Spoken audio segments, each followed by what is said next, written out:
তখন ছিল রাতের আকাশ। আমেরিকার একটি অভিজাত এলাকায় একটি কোম্পানিতে মানুষের ঔষধ তৈরি করা হয়, কিন্তু এই কোম্পানির মধ্যে আরও একটি কাজ করা হতো, আর সেটা হলো জেনেটিক ইঞ্জিনিয়ারিং, অর্থাৎ বিভিন্ন ধরনের মানুষ বা জীবের ডিএনএ দিয়ে নতুন একটি জীব তৈরি করা। কিন্তু তারা গোপনে কোম্পানির চেয়ারম্যানকে না জানিয়ে এমন একটি জীব তৈরি করে ফেলে যেটা রীতিমতো অবিশ্বাস্য। এই প্রজেক্টের হেড তখন এটি বন্ধ করার আদেশ দেয়, কিন্তু তখন এটা বন্ধ করতে অনেক দেরি হয়ে যায়। মানুষ এবং অন্য প্রাণীর ডিএনএ থেকে তৈরি হওয়া প্রাণীটি দিন দিন মানুষের উপর আকৃষ্ট হয়ে ওঠে। যে উদ্দেশ্য নিয়ে এটাকে তৈরি করা হয়েছিল তার একেবারেই বিপরীত হতে শুরু করে সবকিছু। তাই তারা সিদ্ধান্ত নেয় এটিকে তারা এখানেই শেষ করে দিবে। রাতের অন্ধকারে প্রাণীটিকে মেরে মাটিতে পুঁতে দেওয়া হয়। তারা ভেবেছিল সবকিছু বুঝি এখানেই শেষ হয়ে যাবে, কিন্তু আসলেই কি সবকিছু শেষ হয়ে যায়? তো বন্ধুরা, আর বেশি স্পয়লার না দিয়ে চলো সরাসরি গল্পে ঢুকে পড়া যাক। গল্পের শুরুতেই একটি দম্পতিকে দেখানো হয় যারা দুজনেই ছিলেন জেনেটিক ইঞ্জিনিয়ার। তাদের একজনের নাম ক্লাইভ এবং অন্যজনের নাম এলেসা। এখানে জেনেটিক ইঞ্জিনিয়ার বলতে বোঝানো হয়েছে বিভিন্ন প্রাণীর ডিএনএ থেকে ভিন্নধর্মী নতুন প্রাণীকে তৈরি করা। যেহেতু তারা দুজনেই জেনেটিক ইঞ্জিনিয়ার ছিলেন, তাই তারা দুটি ভিন্ন প্রাণীর ডিএনএ সংগ্রহ করে তার সাহায্যে একেবারে নতুন এক প্রাণীর সৃষ্টি করে। পাশাপাশি তারা দুজনে নার্থ নামের একটি মেডিসিন কোম্পানিতে ঔষধ তৈরির কাজ করতেন। সেই সূত্রেই কোম্পানির জন্য নতুন একটি ঔষধ তৈরির উদ্দেশ্যে ভিন্ন এক প্রাণী বানানোর এক্সপেরিমেন্ট করছিলেন, যাতে সেই প্রাণীর দেহ থেকে উন্নত মানের প্রোটিন সংগ্রহ করে ভালো মানের ওষুধ তৈরি করা যায়। বলতে গেলে এই প্রাণীর মাধ্যমে ওষুধ উপাদান তৈরির জন্য চলছিল তাদের এই গবেষণা। এরপর দেখা যায় তাদের এই এক্সপেরিমেন্ট সফল হয়েছে। তারা দুজন মিলে একটি নতুন প্রাণী আবিষ্কার করেছে, যেটি ছিল পুরুষ প্রজাতির একটি প্রাণী, আর যার নাম রাখা হয় ফ্রেড। তবে এর আগেও তারা এই প্রজাতির একটি প্রাণীকে তৈরি করেছিলেন, যেটি ছিল স্ত্রী প্রজাতির, যার নাম দেওয়া হয়েছিল জিঞ্জার। তাদের পরের এক্সপেরিমেন্টে এই দুটি প্রাণীকে একসাথে একটি খাঁচার মধ্যে রাখা হয়। দেখা যায় ছেলে এবং মেয়ে প্রজাতির প্রাণী দুটি একে অপরের প্রতি আকৃষ্ট হয়ে মিলিত হয়ে যায়। এর ফলে এখন থেকে তাদেরকে আর আলাদা করে এই প্রাণী বানাতে হবে না। এই দুটি প্রাণীর মাধ্যমেই আস্তে আস্তে তারা এই প্রজাতির বংশবৃদ্ধি করতে পারবে। এতে করে তাদের ওষুধ কোম্পানি অনেক বেশি লাভ করবে, কারণ এই প্রাণীগুলোর বডি থেকে প্রচুর পরিমাণে প্রোটিন পাওয়া যায়। নিজেদের এক্সপেরিমেন্ট সফল হয়েছে দেখতে পেয়ে এলেসা এবং ক্লাইভ ভীষণ খুশি হয়। তাই তারা তাদের কোম্পানির প্রধানের কাছে গিয়ে জানায় তাদের এক্সপেরিমেন্ট সফল হয়েছে। এখন থেকে এই প্রাণীর মাধ্যমে বিভিন্ন ধরনের ওষুধ তৈরি করা সম্ভব হবে, যা এই কোম্পানির সুনাম আরও বেশি বাড়িয়ে দেবে। তখন এলেসা বসকে জানায় তারা এবার মানুষ এবং প্রাণীর ডিএনএ দিয়ে একটি হাইব্রিড প্রাণী তৈরি করতে চায়, কারণ তার ধারণায় এই এক্সপেরিমেন্ট সফল হলে আরও উন্নত মানের ওষুধের উপাদান পাওয়া যাবে। কিন্তু কোম্পানির প্রধান এই প্রস্তাবকে নাকচ করে দেয়। তিনি জানান বর্তমানে এক্সপেরিমেন্টটি সফল হয়েছে এবং এই নিয়ে কোম্পানির সবাই অনেক বেশি খুশি। তাছাড়া মানুষ এবং জানোয়ারের ডিএনএ নিয়ে কাজ করার অনুমতি এই কোম্পানি কিছুতেই দেবে না। তিনি আরও বলেন বর্তমান এক্সপেরিমেন্টটি তাদের জন্য গ্রহণযোগ্য, তাই আগে এই প্রজেক্ট নিয়ে তাদেরকে এগিয়ে যাওয়া ঠিক হবে। নতুন প্রজেক্ট ধরলে বর্তমান প্রজেক্টে মনোযোগ দেওয়া সম্ভব হবে না। এলেসা তখন জানায় দেরি করলে অন্য কেউ এই প্রজেক্ট নিয়ে কাজ শুরু করে দিতে পারে, আর তা যদি একবার ঘটে তাহলে সেই নামযশ তাদের কোম্পানি পাবে না। তবে এই কথা শুনে বস জানায় তিনি বলছেন না যে এই প্রজেক্টটি করা হবে না, এটা তাদের কোম্পানি থেকে পরবর্তীতে করা হবে। তবে আগে বর্তমান প্রজেক্টের ওষুধ বাজারজাত করে লাভবান হওয়ার পরেই, আর এটা করতে পারলে তারা নতুন প্রজেক্টে মনোযোগ দেবে। এই সকল কথা শুনে ক্লাইভ এবং এলেসা কিছুটা হতাশ হয়ে পড়ে, কারণ নতুন কিছু আবিষ্কার করা তাদের কাছে প্রায় নেশার মতো হয়ে উঠেছিল। তাই তারা ঠিক করে কোম্পানির ভরসায় বসে না থেকে নিজেরাই এই প্রজেক্টে কাজ শুরু করবে। কিন্তু এটি শুরু করতে হলে তাদের একজন মানুষের ডিএনএর দরকার হবে। এলেসা ক্লাইভকে মানুষের ডিএনএ সংগ্রহ করতে বলেন। পরে এলেসা নিজে কোথা থেকে যেন একজন মানুষের ডিএনএ নিয়ে আসে এবং সে সেটা ক্লাইভকে দিয়ে দেয়। ক্লাইভ তাকে ডিএনএর কথা জিজ্ঞাসা করলে এলেসা জানায় এটি অপরিচিত একজন মানুষের ডিএনএ। এরপর তারা দুজন মিলে সেই ডিএনএ এবং আগে বানানো প্রাণীর ডিএনএ নিয়ে গবেষণা করতে শুরু করে। অনেক চেষ্টা করেও প্রথমে তাদের গবেষণা ব্যর্থ হয়, কারণ এই ডিএনএকে তারা সামঞ্জস্যপূর্ণ করতে পারছিল না। এতে করে তারা বেশ হতাশ হয়ে পড়ে। কিন্তু কিছুক্ষণ পর এলেসা অন্য একজনের ডিএনএ নিয়ে আসে এবং জানায় এটি হয়তো তাদের এক্সপেরিমেন্টের জন্য সবচেয়ে নিখুঁত ডিএনএ হতে পারে। এরপর তারা আবারও সেই এক্সপেরিমেন্ট করতে শুরু করে এবং তারা অনেক পরিশ্রমের পর সফল হয়, অর্থাৎ মানুষের ডিএনএর সাথে প্রাণীর ডিএনএ মেলাতে সক্ষম হন। তবে এই ধরনের এক্সপেরিমেন্ট অবৈধ হওয়ার জন্য ক্লাইভ ভয় পেতে শুরু করে এবং এলেসাকে সে এটি বন্ধ করে দিতে বলে। কিন্তু এলেসা ছিল ভিন্ন টাইপের একটা মেয়ে। তিনি বলে একবার যখন ডিএনএ মিলে গিয়েছে তখন এক্সপেরিমেন্ট শেষ না করা পর্যন্ত থামবে না। এরপর তারা এই প্রজেক্ট নিজেদের ব্যক্তিগত ল্যাবে নিয়ে আসে, যাতে করে এই ব্যাপারটা কেউ জানতে না পারে। সেখানে একটি মেশিন ছিল যেটি ডিএনএ দিলে সেটি পূর্ণরূপ নিতে শুরু করে, যেটা দেখতে অনেকটা মায়ের গর্ভের মতোই ছিল। তারা ডিএনএটি মেশিনে দিয়ে দেন, কিন্তু অদ্ভুতভাবে দেখা যায় এটি অস্বাভাবিকভাবে দ্রুতগতিতে বৃদ্ধি পেতে শুরু করেছে। ক্লাইভ তখন ঘাবড়ে গিয়ে এলেসাকে বলে তারা ঠিক কাজ করছে না। এই প্রাণীটি একবার জন্ম নিলে পৃথিবীর সাথে কিভাবে খাপ খাইয়ে বেঁচে থাকবে। যেহেতু এর মধ্যে মানুষের ডিএনএ আছে তাই এর মন মানসিকতা মানুষের মতোই হবে, তাই জন্ম নিলে একে অন্য প্রাণীর মতো মেরে ফেলা উচিত হবে না। উত্তরে এলেসা বলে পৃথিবীতে প্রতিদিন হাজার হাজার মানুষ জন্ম নেয় এবং একটা পর্যায়ে তারা মারাও যায়, তাই মানুষের ভালোর জন্য যদি একটি প্রাণীর মৃত্যু হয় তাহলে সেটা বড় বিষয় হবে না। তাছাড়া এই এক্সপেরিমেন্ট সফল হলে এখান থেকে পাওয়া উপাদান মানুষের জীবনও বাঁচাতে পারে। এটা শুনতে পেয়ে ক্লাইভ আর না করতে পারে না, তাই তারা বাধ্য হয়ে তাদের এক্সপেরিমেন্টটা চালিয়ে যায়। স্বাভাবিকভাবে এটি যতটা বৃদ্ধি পাওয়ার কথা ছিল তার চেয়ে অনেক দ্রুত গতিতে সেটা বড় হয়ে ওঠে। একদিন ল্যাবের অ্যালার্মের শব্দ শুনে তারা দৌড়ে সেখানে চলে যায় এবং গিয়ে দেখতে পায় প্রাণীটি পুরোপুরি তৈরি হয়ে গিয়েছে এবং সে জন্মের জন্য নড়াচড়া করছে। এলেসা মেশিনের ঢাকনা খুলে হাত ঢুকিয়ে সেটিকে বের করার চেষ্টা করে, কিন্তু প্রাণীটি হঠাৎ করে এলেসার হাতটি টেনে ধরে। অন্য কোনো উপায় না পেয়ে ক্লাইভ মেশিনের নিচের অংশটা খুলে ফেলে আর প্রাণীটি নিচ দিয়ে বেরিয়ে আসে, কিন্তু সেটি দেখতে ছিল অত্যন্ত অদ্ভুত এবং কুৎসিত। ভয় পেয়ে ক্লাইভ প্রাণীটিকে মেরে ফেলার সিদ্ধান্ত নেয়, কিন্তু এলেসা তাকে এসে আটকে দেয় এবং বলে একে আরো কিছুক্ষণ পর্যবেক্ষণ করা উচিত। ক্লাইভ এতটাই আতঙ্কিত ছিল যে তিনি এটিকে জীবিত রাখতে চায়নি। তিনি প্রাণীটিকে মারতে গিয়ে আবারও সেখান থেকে ফিরে যায় এবং তিনি বাক্সের কাছে গিয়ে দেখতে পায় এটি মারা গিয়েছে। এরপর তিনি সেখান থেকে চলে যাচ্ছিল, কিন্তু এলেসা খেয়াল করে যে সেটি আসলে প্রাণীটি নয় বরং তার খোলস বা চামড়া, অর্থাৎ এই প্রাণীটি ল্যাবের মধ্যে কোথাও লুকিয়ে আছে। এরই মধ্যে এলেসা পেছনে ফিরতে সেই অদ্ভুত প্রাণীটিকে দেখতে পায়, যার পা দুটো ছিল খুবই বিচিত্র। ক্লাইভও বাইরে থেকে সেটিকে দেখে ফেলে এবং এলেসাকে দ্রুত সেখান থেকে বেরিয়ে আসতে বলে। ক্লাইভ বলে যে এলেসা বেরিয়ে আসার সাথে সাথে তিনি রুমে বিষাক্ত গ্যাস ছেড়ে দেবে, যাতে সেই প্রাণীটি সেখানেই মারা যাবে। কিন্তু এলেসা তা না করে নিজের অক্সিজেন মাস্ক খুলে প্রাণীটির কাছে নিয়ে যায় এবং সে তাকে বলে যে তিনি তার কোনো ক্ষতি করবে না।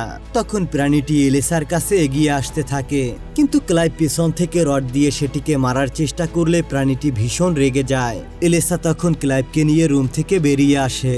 ক্লাইভ জানায় তিনি এমন অদ্ভুত প্রাণীকে বাঁচিয়ে রাখতে চায় না এবং সে তাকে বিষাক্ত গ্যাস দিয়ে মেরে ফেলতে চায়। এলেসা বলে যে শুধুমাত্র এই প্রাণীটিকে অজ্ঞান করা হোক, কারণ তিনি পরীক্ষা করে দেখতে চান তারা আসলে কি তৈরি করেছেন। এরপরে এলেসা প্রাণীটিকে অজ্ঞান করে তার পরীক্ষা করতে শুরু করে। পরীক্ষায় জানা যায় এটি একটি স্ত্রী প্রজাতির প্রাণী এবং সে তাদের কল্পনার চেয়েও দ্রুত বেড়ে উঠতে সক্ষম। একজন ব্যক্তি 10 বছরে যতটা বড় না হয়, এই প্রাণী তার চেয়ে অনেক অল্প সময় ততটা বড় হয়ে যেতে পারে। কিন্তু এত দ্রুত বৃদ্ধি পাওয়ার কারণে এই প্রাণীর আয়ু হবে অনেক কম, সে বেশি দিন বাঁচবে না। তাই তারা একে অপরকে বেঁধে রাখে এবং দেখা যায় খুব দ্রুত সেটা বড় হয়ে উঠছে। তার হাত আস্তে আস্তে স্পষ্ট হচ্ছে, এমনকি তার মস্তিষ্কও আরো ভালোভাবে কাজ করতে শুরু করে। এভাবে একসাথে থাকতে থাকতে এলেসা দিন দিন প্রাণীটির প্রতি দুর্বল হয়ে পড়ে এবং সে প্রাণীটির নাম দেয় ড্রেন। তিনি নিজ হাতে ড্রেনকে খাওয়াতে শুরু করে এবং সেই সাথে মানুষের মতো কাজকর্ম শেখানোর চেষ্টা করে। একদিন এলেসা তাকে পড়াশোনা করাচ্ছিল।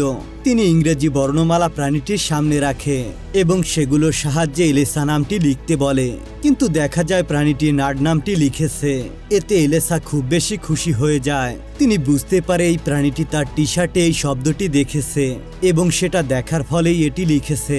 এসব দেখতে পেয়ে এলেসা বুঝে যায় প্রাণীটির মস্তিষ্ক কাজ করতে শুরু করেছে এবং সে আস্তে আস্তে বুঝতে শিখেছে। এরই মধ্যে ক্লাইভ সেখানে চলে আসে, কিন্তু তার কথাবার্তায় বোঝা যাচ্ছিল তিনি প্রাণীটিকে একেবারেই পছন্দ করে না। তিনি এলেসাকে বলে যে কেন তাকে ল্যাবের বাইরে আনা হয়েছে। সে আরো বলে দ্রুত তাকে ল্যাব থেকে সরিয়ে নেওয়া উচিত, এবং সেই সঙ্গে তার বিশাল লেজটাও কেটে ফেলা উচিত। আর এখানেই জানা যায় যে প্রাণীটির একটি বড় লেজ ছিল এবং লেজের মাথায় ছিল একটি সুচালো হুইল। এই কারণেই ক্লাইভ ভয় পেত যে এটি কোনো বিপদ ডেকে আনবে না। তবে এলিসা ক্লাইভকে বলে যে ড্রেনকে যেন কোনো জানোয়ারের মতো সম্বোধন করা না হয়। এতে ক্লাইভ রেগে গিয়ে জিজ্ঞাসা করে তাহলে একে কি বলবো। এলিসা বলে যে ওকে ড্রেন বলেই ডাকা হবে, কারণ সে এইমাত্র বর্ণমালা দিয়ে নাট শব্দটি লিখেছে আর সেটি উল্টো করলে এই ড্রেন নামটি পাওয়া যায়। তবুও ক্লাইভ জানায় যে ড্রেন আস্তে আস্তে ভয়ঙ্কর হয়ে উঠতে পারে, যা তাদেরকে ভবিষ্যতে বিপদে ফেলবে। তাই তিনি একে আর ল্যাবে রাখতে চায় না। শেষমেশ এলিসাও রাজি হয়ে যায় এবং ড্রেনকে একটি বাক্সে করে ল্যাব থেকে বাইরে তাদের খামার বাড়িতে নিয়ে যায়, কারণ সেখানকার আশেপাশে কোনো মানুষ থাকতো না। এরপর দেখা যায় তাদের কোম্পানিতে একটি প্রেজেন্টেশন চলছিল। সেখানে এলিসা এবং ক্লাইভ তাদের বানানো প্রথম দুটি প্রাণীকে সবার সামনে নিয়ে আসে এবং তাদের প্রেজেন্টেশন শুরু করে। কিন্তু যখনই প্রাণী দুটিকে সামনাসামনি ছেড়ে দেওয়া হয় তখনই দেখা যায় তারা মিলিত না হয়ে উল্টো একে অপরের সাথে লড়াই শুরু করে দেয় এবং একে অন্যকে মারাত্মকভাবে আহত করে ফেলে। আর সেখানেই প্রাণী দুটি মারা যায়। এতে করে এলিসা এবং ক্লাইভ ভীষণ হতাশ হয়ে পড়ে। তারা বুঝতেই পারছিল না যে এমনটা কেন হচ্ছে। পরে তারা পরীক্ষা করে দেখতে পায় স্ত্রী প্রাণীটি নিজে লিঙ্গ পরিবর্তন করে পুরুষ হয়ে গিয়েছে। তাই মুখোমুখি হওয়ার সাথে সাথে তারা লড়াই করতে শুরু করে দিয়েছিল। আর এই লিঙ্গ পরিবর্তনই তার একমাত্র কারণ ছিল। সেই প্রাণীর মধ্যে এমন একটি প্রজাতির ডিএনএ ছিল যা নিজে নিজে লিঙ্গ বদলাতে সক্ষম। তারা বুঝতে পারে ড্রেনকে নিয়ে তারা খুব বেশি ব্যস্ত ছিল, যে কারণে এই প্রাণী দুটোর দিকে তারা ঠিকমতো নজর দিতে পারেনি। তাই এই বিষয়টিকে তারা আগে জানতে পারেনি, আর এই কারণেই তাদের অফিসিয়াল প্রজেক্টটি ব্যর্থ হয়ে যায়। অন্যদিকে ড্রেন এখন অনেকটাই বড় হয়ে গিয়েছে।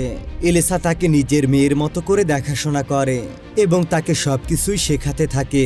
কিন্তু হঠাৎ একদিন দেখা যায় ড্রেন ঘর থেকে পালিয়ে গিয়েছে। তাকে খুঁজতে খুঁজতে তারা একটি জঙ্গলে ঢুকে পড়ে এবং তারা দেখতে পায় সে একটি খরগোশকে মেরে খাচ্ছে। তারা দ্রুত ড্রেনকে খামার বাড়িতে ফিরিয়ে আনেন। এলিসা তাকে খাবার দিলে সে তা সরিয়ে দেয় এবং বর্ণমালা দিয়ে লিখে জানায় এই জায়গায় থাকতে থাকতে সে বিরক্ত হয়ে গিয়েছে। এরপর সে ঘরের ছাদ ভেঙে উপরে উঠে যায়। এলিসা এবং ক্লাইভ তার পিছু নেয় এবং তারা লক্ষ্য করে যে ড্রেনের পিঠ থেকে দুটো ডানা বেরিয়েছে। এরপর দেখা যায় সে তখন সেখান থেকে উড়ে যেতে চায়। ঠিক তখনই ক্লাইভ পেছন থেকে তাকে ডাক দিয়ে বলে, আমরা তোমাকে অনেক ভালোবাসি, আমাদেরকে ছেড়ে তুমি এইভাবে চলে যেও না, তোমাকে আমাদের অনেক বেশি প্রয়োজন, আমরা তোমাকে অনেক বেশি ভালো রাখবো। ক্লাইভের এই আবেগপূর্ণ কথা শুনে ড্রেনের ডানা আবারও ভেতরে চলে যায় এবং সে ক্লাইভকে জড়িয়ে ধরে। তারা বুঝতে পারে যে ড্রেনের মস্তিষ্ক এবার মানুষের মতো কাজ করছে এবং সে ভালো মন্দের পার্থক্যটা বুঝতে শিখেছে। এরপরে এলিসা ড্রেনের কাছে একটি বিড়াল নিয়ে আসে এবং বলে যে সে যেন বিড়ালটির খেয়াল রাখে। অন্যদিকে ড্রেনের বয়স বাড়ার সাথে সাথে সে ক্লাইভের প্রতি আকৃষ্ট হতে শুরু করে। ক্লাইভও ড্রেনকে খুশি করার জন্য তার সঙ্গে গান চালিয়ে নাচত এবং তাকে একজন বুদ্ধিমান প্রাণী হিসেবে পছন্দ শুরু করেন। কিন্তু ড্রেন ক্লাইভকে অন্যভাবে পছন্দ করত। তার কারণ ছিল ড্রেনের মধ্যে এলিসার ডিএনএ ছিল। ক্লাইভ যখন বিষয়টি বুঝতে পারে তখন সে দ্রুত এলিসার কাছে গিয়ে তাকে সতর্ক করে এবং বলে যে এই কাজটা তারা মোটেও ঠিক করেনি, এতে তারা বিপদে পড়তে পারে। একদিন এলিসা বুঝতে পারে যে ড্রেন ক্লাইভকে ভালোবাসতে শুরু করেছে। তখন তিনি নিজেকে ড্রেনের কাছ থেকে সরিয়ে নেয়। মনে হচ্ছিল তিনি যেন ড্রেনকে হিংসা করছিল। ড্রেন এই বিষয়টি খুব ভালোভাবেই বুঝতে পারে এবং সে এলিসার সেই বিড়ালটিকে নিজের হুইল দিয়ে মেরে ফেলে। এসব দেখতে পেয়ে সে ভীষণ রেগে গিয়ে ড্রেনকে একটা চড় মারে। তখনই ড্রেন এলিসার উপরে ঝাঁপিয়ে পড়ে আর তার গলার চাবিটি ছিনিয়ে নিয়ে ঘরের দরজা খুলে ফেলে। এতে ড্রেনের আক্রমণাত্মক দিকটি ভালোভাবে বোঝা যায়। এরই মধ্যে এলিসা অবশেষে সেই প্রোটিন তৈরিতে সফল হয়ে যায়, যেটার জন্য তারা এতদিন ধরে চেষ্টা চালাচ্ছিল। অন্যদিকে ক্লাইভ নিজের ঘরে বসে সিসিটিভি ফুটেজ দেখছিল। তিনি দেখতে পায় যে ড্রেন পোশাক খুলে পানির মধ্যে গোসল করছে। ড্রেনের এই দৃশ্য দেখতে পেয়ে ক্লাইভ হতবাক হয়ে তাকিয়ে থাকে এবং বোঝা যায় যে তিনি ড্রেনের প্রতি দুর্বল হয়ে পড়েছে। তিনি ক্যামেরার স্ক্রিনে হাত রেখে তাকে অনুভব করার চেষ্টা করে আর ড্রেনও ক্যামেরায় হাত রাখে, কারণ সে বুঝতে পেরেছিল যে ক্লাইভও তাকে দেখছে। এরপরে ক্লাইভ দ্রুত খামার বাড়িতে চলে যায় এবং সে ড্রেনের সাথে ঘনিষ্ঠ হয়ে পড়ে। ঠিক সেই মুহূর্তে এলিসা সেখানে চলে আসে আর তাদেরকে এই অবস্থায় দেখতে পেয়ে ভীষণ রেগে যায় এরপর সে সেখান থেকে বেরিয়ে চলে যায়। এরপর ক্লাইভ বাসায় গিয়ে ড্রেনের সেই সুচালো হুইলটি কেটে ফেলার কথা বলে, কারণ এটি তাদের কাছে অনেক ক্ষতিকর মনে হচ্ছিল, তাই তিনি সেটিকে কেটে ফেলেন। এরপর এলেসা এবং ক্লাইভ নিজেদের ভুল বুঝতে পারে। তারা বুঝে যায় ড্রেনকে তৈরি করাটাই তাদের একেবারেই ঠিক হয়নি, কারণ মানুষের ডিএনএ দেওয়ার ফলে তার মধ্যে মানুষের মতো চিন্তা করার শক্তি চলে এসেছে। এলেসা ক্লাইভকে জানায় যে ড্রেনের শরীরে সেই প্রোটিন অতিরিক্ত মাত্রায় আছে, যেটা কোম্পানি তাদের কাছ থেকে চেয়েছিল। তারা ঠিক করে ড্রেনকে মেরে তার বডি থেকে সেই প্রোটিন তারা সংগ্রহ করে নিবে। কিন্তু তারা রুমে গিয়ে দেখতে পায় হুইল কেটে ফেলার কারণে ড্রেন খুব বেশি অসুস্থ হয়ে পড়েছে এবং সে মৃত্যুর সাথে পাঞ্জা লড়ছে। যেহেতু ড্রেনের আয়ু এমনিতে কম ছিল, তাই সে এখানেই মারা যায়, আর তারা তাকে খামার বাড়ির পাশে কবর দিয়ে দেয়। এই সময় ক্লাইভের ভাই এবং কোম্পানির কয়েকজন লোক সেখানে চলে আসে এবং তারা তাকে ড্রেনের ব্যাপারে জিজ্ঞাসা করে। হঠাৎ করে তারা একটি চিৎকারের শব্দ শুনতে পায় এবং তারা বুঝতে পারে সেই শব্দটা ড্রেনের কবর থেকেই আসছে। সেখানে গিয়ে তারা দেখতে পায় ড্রেন কবর থেকে উঠে বাড়ির ছাদে চলে গিয়েছে এবং সে আগের চেয়ে অনেক বেশি শক্তিশালী এবং ভয়ঙ্কর হয়ে উঠেছে। তার ডানা দুটো আবারও গজিয়েছে। ড্রেন তখন ক্লাইভের ভাই এবং কোম্পানির লোকটিকে আক্রমণ করে মেরে ফেলে, আর ক্লাইভও সেখানে অজ্ঞান হয়ে পড়ে।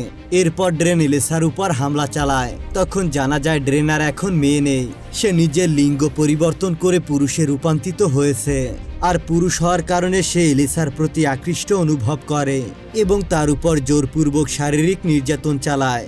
এরই মধ্যে ক্লাইভের জ্ঞান ফিরে আসে এবং তিনি পেছন থেকে ড্রেনের পিঠে একটি কাঠের টুকরো ঢুকিয়ে দেন, আর ড্রেন সেটি বের করে ক্লাইভের উপর হামলা চালায় এবং তাকে সেখানেই মেরে ফেলে। এলিসা পাথর দিয়ে ড্রেনকে আঘাত করতে গিয়ে থেমে যায়, কারণ ড্রেনের মধ্যে তার নিজেরই ডিএনএ ছিল।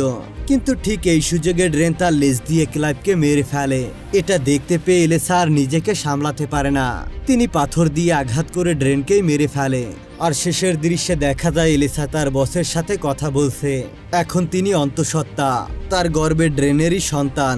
এলিসার বস জানায় তারা যে প্রোটিন পেয়েছে তা দিয়ে কোম্পানি ইতিমধ্যে অনেক বেশি লাভবান হয়েছে এবং তারা এই প্রজেক্ট নিয়ে আবারও সামনে এগিয়ে যেতে চায়। এলিসাকে অনেক বড় অঙ্কের একটা অর্থ দেওয়া হয় এবং বস তাকে একটি নতুন প্রস্তাব দেয়। যেহেতু এলিসার গর্ভে ড্রেনের সন্তান রয়েছে, তাই কোম্পানি সেই সন্তানকে নিয়ে গবেষণা চালাতে চায়, যাতে করে আরো উন্নত মানের প্রোটিন পাওয়া যায়।